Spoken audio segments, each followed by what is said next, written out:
All right. So this past week, we were discussing nomadic peoples versus the classical civilizations.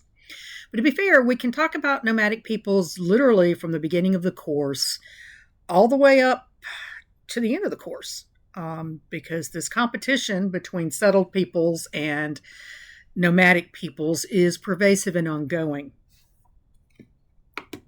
Starting, as many of you mentioned, all the way back to the agricultural revolution itself, but also all the way up through literally the discovery, if you want to call it that, of the Western Hemisphere and bringing it into the world trading system. All right, so who exactly are nomads? Nomadism is a way of life of peoples who do not live continually in the same place, but have move cyclically or periodically. It is distinguished from migration, which is non-cyclic and involves a total change of habitat. Nomadism does not imply unrestricted and undirected wandering. Rather, it is based on temporary centers whose stability depends on the availability of food supply and the technology for exploiting it. The term nomad encompasses three general types: nomadic hunters and gatherers, pastoral nomads, and tinker or trader nomads. Now, I got this definition from Britannica, and so far we've actually seen all three of these different types. The nomadic hunters and gatherers, of course, are our agriculturalists or our non-agriculturalists, the people who did not settle down after the agricultural revolution, going all the way back to the second week of the course. Pastoral nomads are those people who have animals and they're moving from place to place in order to feed them. And some of the best examples we have of those are, of course, most of the ones that we've been talking about throughout the course. And then the tinker or trader nomads are people that we've been talking about very recently, like the Arabs, who were part of the extensive trading network of the Silk Roads, particularly across North Africa and through the central steppe area of Eurasia. So we've seen all of these. We've been reading about all of these. It's just different peoples in different places with different motivations. There you go. Our nomadic hunters and gatherers, all humanity prior to the agricultural revolution, and then through the period of the ancient civilizations. And we can think of these peoples as, the sea peoples, one could argue, are nomadic peoples. They're on their boats crossing the sea. The pastoral nomads, people who live in climates not conducive to agriculture, like the Bedouins of the Arabian Peninsula, the steppe peoples like the Huns and Mongols, and the Sahel peoples of Africa, and so forth. Tinker and trader nomads, many of the nomads along the Silk Roads and other trading networks, the caravan traders of Arabia, of whom Muhammad was one, are again prime examples. So why do nomadic peoples move about? And it is significant that what I'm saying right here is the migration of nomadic peoples, because this is a big part of what we're seeing, particularly during the classical civilizations. These people being forced to leave where they have traditionally been to move to somewhere else. So we're looking at both migration and nomadic migration. The migration of nomadic peoples has occurred throughout history. As populations grow, people needed more land for both agriculture and for pastoral lifestyles. Climate change was one cause, as it forced people to move from one area to a new one, often pushing them farther and farther from their original environment. And one of the best examples of this are, of course, the people of the steppes. When we talked about the collapse of the Western Roman Empire, we were talking about people like the various and sundry Gothic peoples, the Ostrogoths, the Visigoths, I can't remember what the Western ones are called, but these were different peoples who all actually began in the steppe areas where ultimately the Mongols and those people are coming from.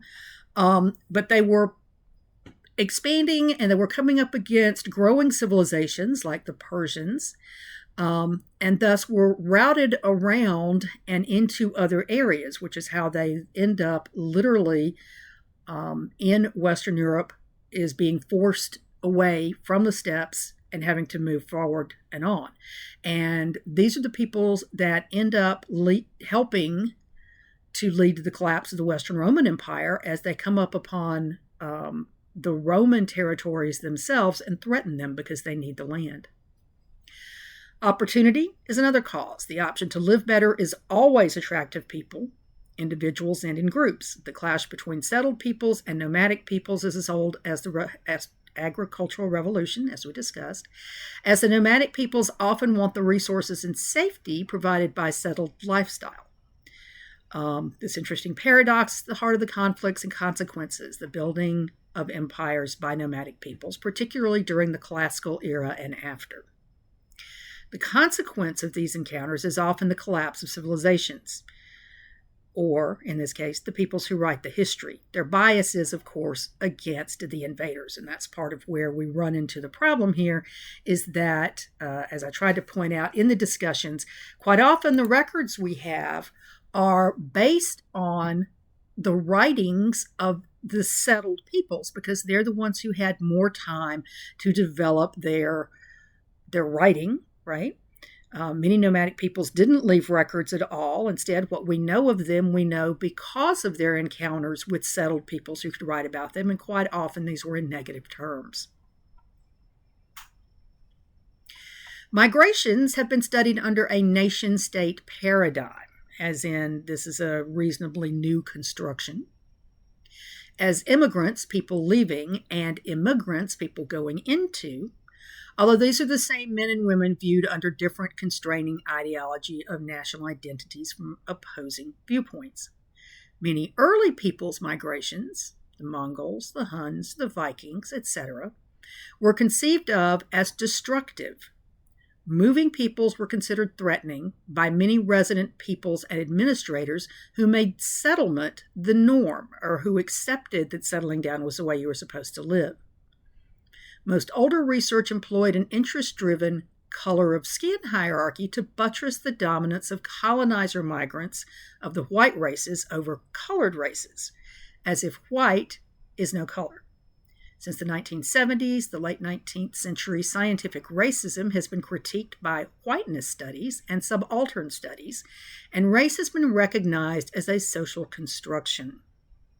New approaches, at first in Europe and North America, then in most societies of the world, consider migrating men and women as agents or even entrepreneurs of their own lives who plan to invest their human and social capital under better, if usually still severely constraining conditions.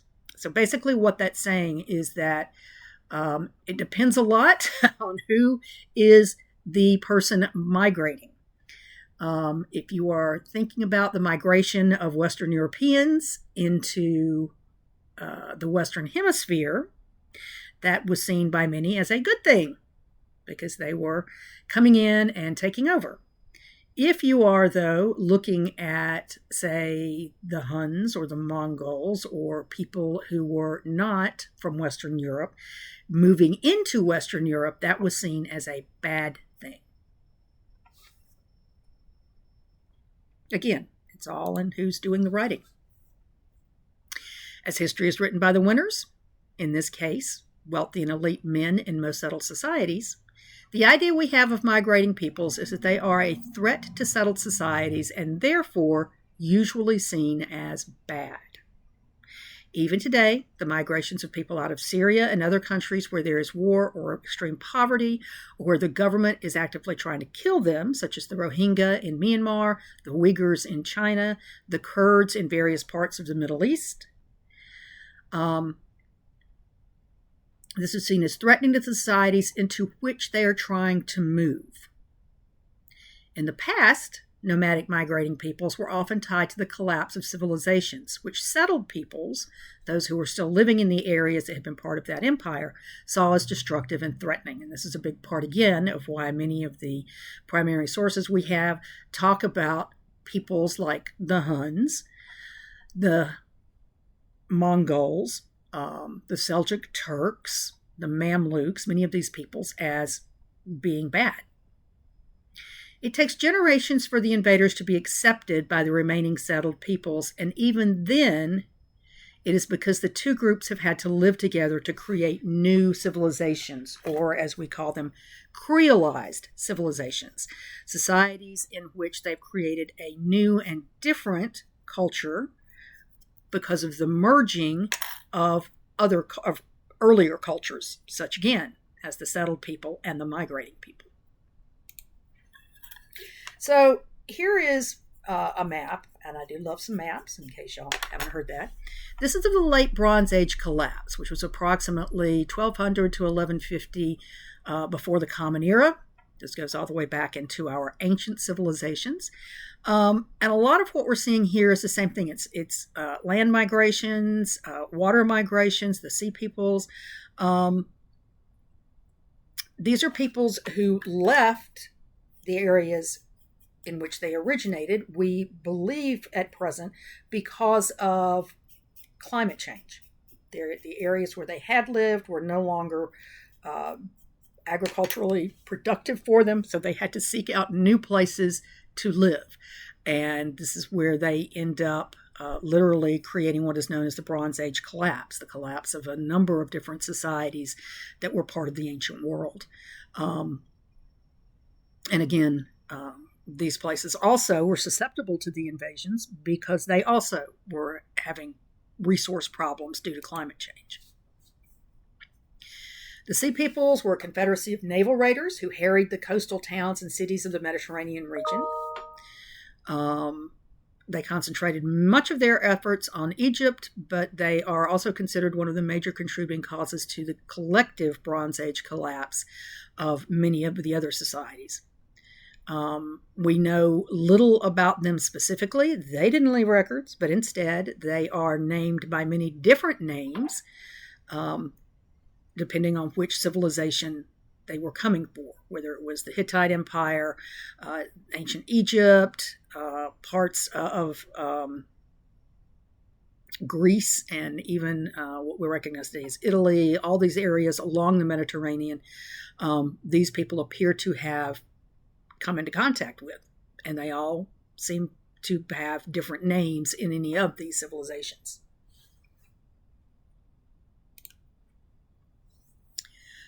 Then we get, as I mentioned, to the peoples who were being forced out of the steppes and towards the Roman Empire. And these, again, include many of the Gothic peoples, Ostrogoths, Visigoths, but also seem to include the Picts, the Scots, the Franks, the Alemanni, the Suebi, the Lombards, the Burgundians, the Anglo-Saxons, Jutes, Vandals, and Huns. And in fact, we know the Huns particularly because they were recognized as Huns in the West and the Xiongnu in China.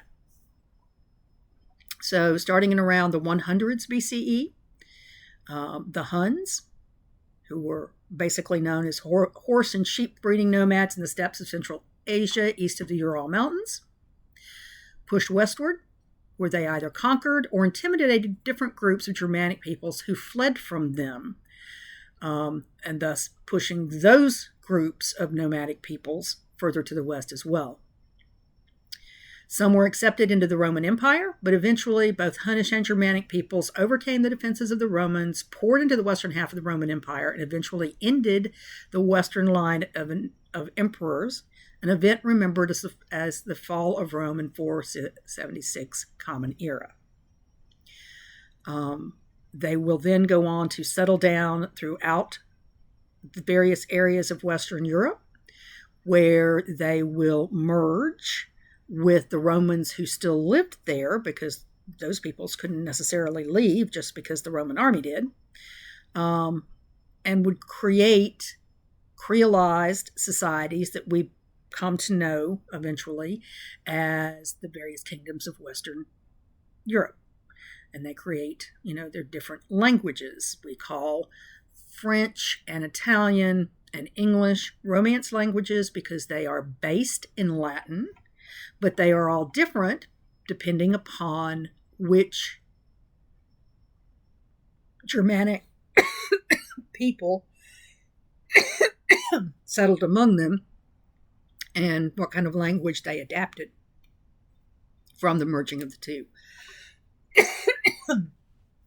As I mentioned a minute ago, we have the Huns or the Xingnu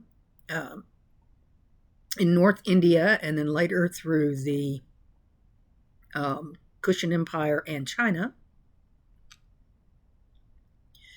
Between the collapse of the Mauryan Empire and the rise of the Guptas, northern India saw pressure from the Huns, who they knew as the Xingnu, and the Wezi.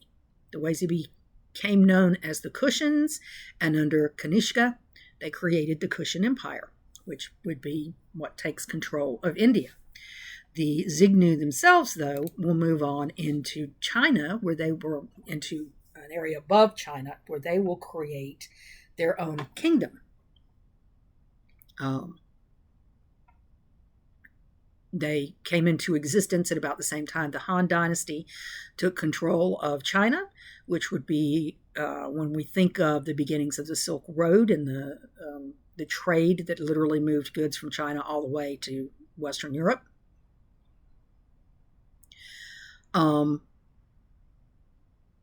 It's quite possible that the dynasty that preceded the Han Dynasty were responsible for the formation or the bringing together of the tribal confederacy to create the Xingnu. Because when they reunified China, the Qin defeated several northern Chinese states, seizing massive amounts of grazing lands, which probably forced the Xingnu out of that area and into one area together, where they decided that they needed a strong confederation of their own against the growing Chinese empire.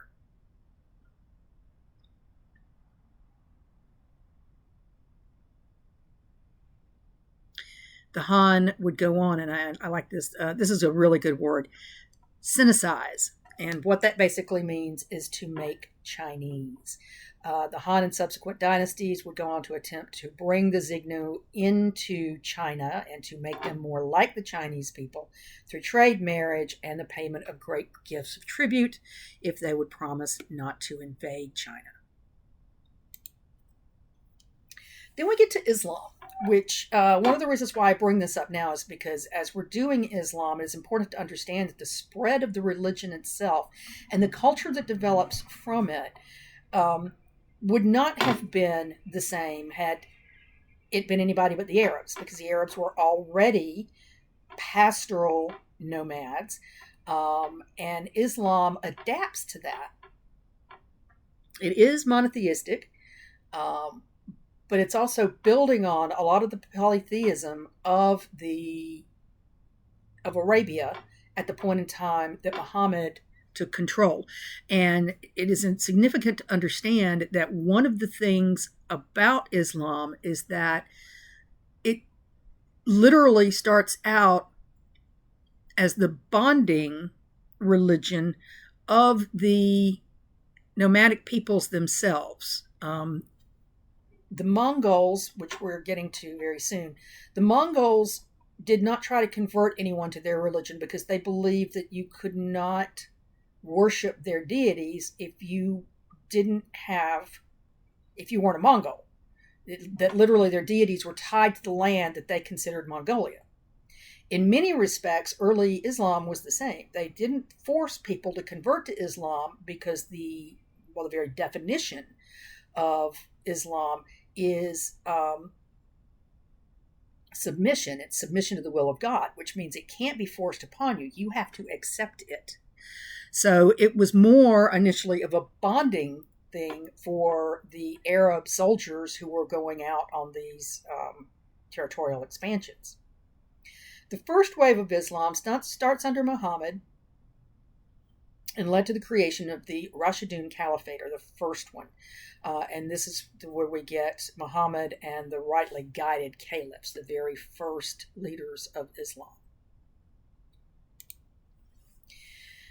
After the rightly guided caliphs are all literally killed off and assassinated, the group that takes control are the Umayyads, and they basically create the first big Muslim empire that stretches literally throughout North Africa, Arabia, into what we refer to as the Middle East, up along,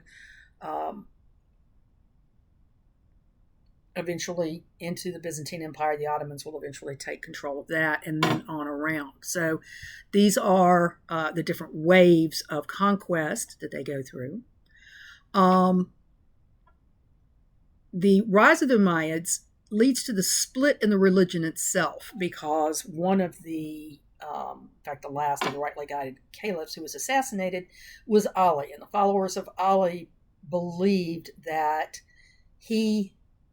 that in order to be a caliph, a leader of the religion, you have to have Muhammad's blood in you, or you have to be related to Muhammad in some way. And this was Ali's claim to being the leader of Islam. And that was at that point in time because he was the last of Muhammad's, son-in-laws, I believe. Whereas the Sunnah, or Sunni Muslims, believe that the caliph can be chosen by a group of the followers, or again, the Sunni, the learned ones. And so this is where the big split between these two groups come into play. And Sunni Muslims are still the majority of Muslims in the world today. So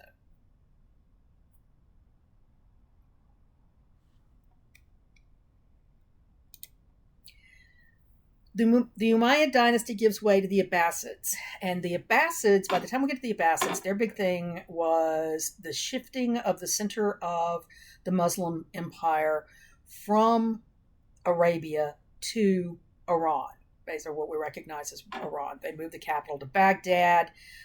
In the conquered Persian Empire, it becomes the center of the administration. They also adopt a lot of Persian ideas for running an empire. And this is part of where they began to make the transition from nomadic peoples to settled peoples.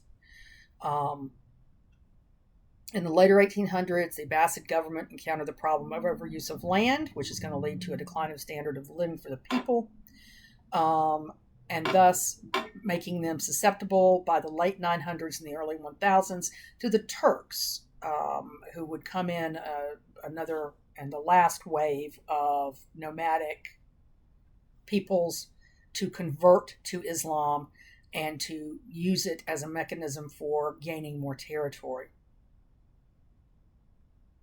The end of the Abbasid Empire led to the breakup of the caliphate into different political entities. And some of this, in some of these areas, it would become a matter of which group was dominant, whether it was the Shia or Shiite religious leaders versus the Sunni caliph himself. So. All right, the second wave of nomads, the Turks, particularly the Seljuks to start, and then later the Ottomans. These, again, were nomadic peoples who emerged from the steppes of Central Asia. It's like Central Asia is just producing all different kinds of people to push out. The Seljuks were a group who converted to Islam, and again, with that as the bonding mechanism, they wanted to reunite the Sunni Islamic Caliphate, to eliminate the Shiites and expand the empire by conquering the Roman Empire of the East, or as we call it, Byzantium. So this is their big driving thing, is to expand the size of the empire, particularly the Sunni Empire, and bring it all again under the control of one leader. It's the Seljuk attacks on the Byzantine Empire, though, that lead to the establishment of the Crusades, because the Byzantines call upon specifically the papacy in Western Europe to come help them, claiming a shared religion, which is true, even though by this point in time the church is split in half between the Orthodox faction, the Greek Orthodox, and then later the Russian Orthodox, and the Western Roman Catholic Church. But sharing this belief system allows the Pope to draw upon the various kings of the emerging kingdoms of Western Europe and to entreat them to send soldiers to fight back the Seljuk Turks. These are going to go on for approximately 200 years, these different crusades. John Green's Crash Course has a really excellent video on the Crusades. I encourage you to watch it because one of the main points from his perspective, and this is again the historiographic perspective, is that we can't,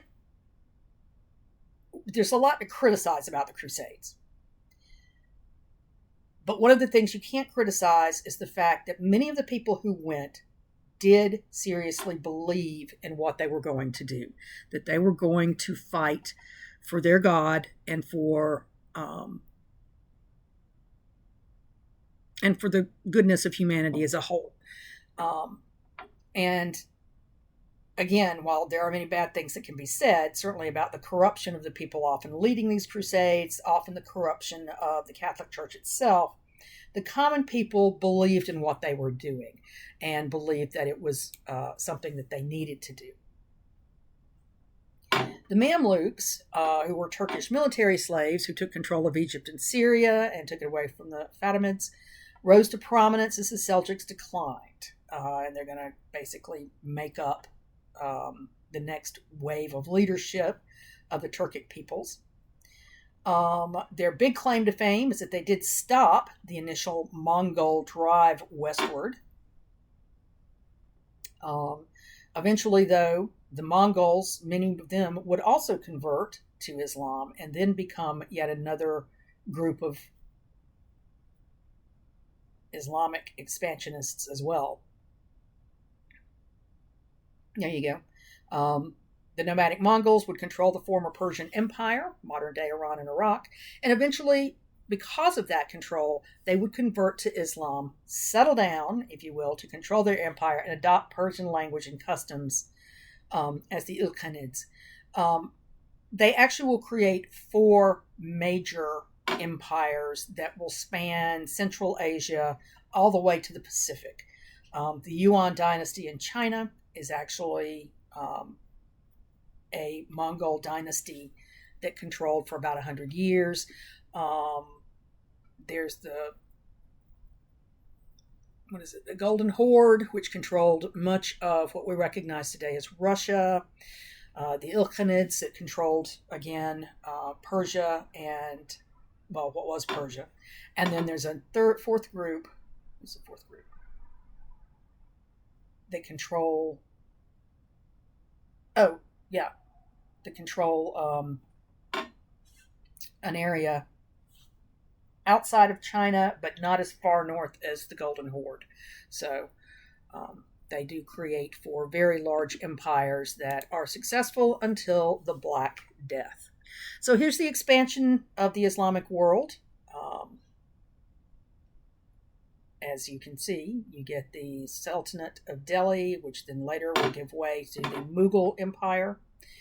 You get South Africa, you get the 13 to 1500, again, expansion. A lot of what you're seeing in the green up there is, again, the Golden Horde and the Ilkhanids and the other Mongol areas.